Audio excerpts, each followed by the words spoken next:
Hello, sa mapagpalang araw po sa ating lahat. Ito po si Prox Benz na muli nagpapaalala para po sa ating pang-araw-araw na buhay. Sabi nga sa Hebreo 9:28, sabi nga dito, minsan lang namatay si Kristo nang inihandog niya ang kanyang sarili para alisin ang kasalanan ng mga tao.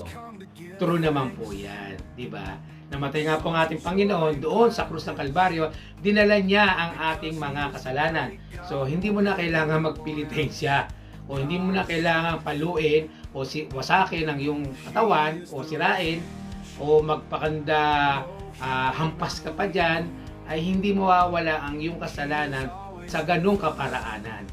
Ang isa mo lang pwedeng gawin ay lumapit ka sa Diyos, taimtim, lumapit ka sa Kanya at sabihin mo sa Kanya anuman ang iyong mga kasalanan, ay iyon ang hihingi mong pagpapatawad sa ating Diyos at hindi mo na kailangan pang saktan ng iyong sarili. Nakakalungkot, but I believe at naniniwala naman po tayo na sa huli ay mauunawaan din nila kung bakit namatay ang ating Panginoon sa krus ng Kalbaryo. Dahan nga lang ay kailangan din nating ipakita sa kanila na kung sino ang ating Diyos na nagbibigay sa atin ng kapayapaan, ay nawa ganun din sa kanila na maging mapayapa kanilang kaisipan na pinatawad na sila ng ating Panginoon. At hindi lamang po dahil sa kailangan saktan nila ang kanila pong mga sarili.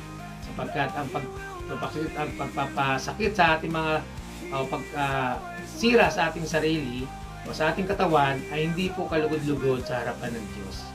Yun nga lang po ang gawin po natin ay ikaw ay manalangin at lumapit at sabihin mo ang mga kasalanan ng iyong ginawa. Yun lamang po ay sapat na sa ating Panginoon at huwag mo nang balikan anumang bagay ng mga kasalanan ng iyong ginawa sa iyong buhay. Salamat po at patuloy lang po tayong lumakad sa katuwiran ng Diyos. God bless!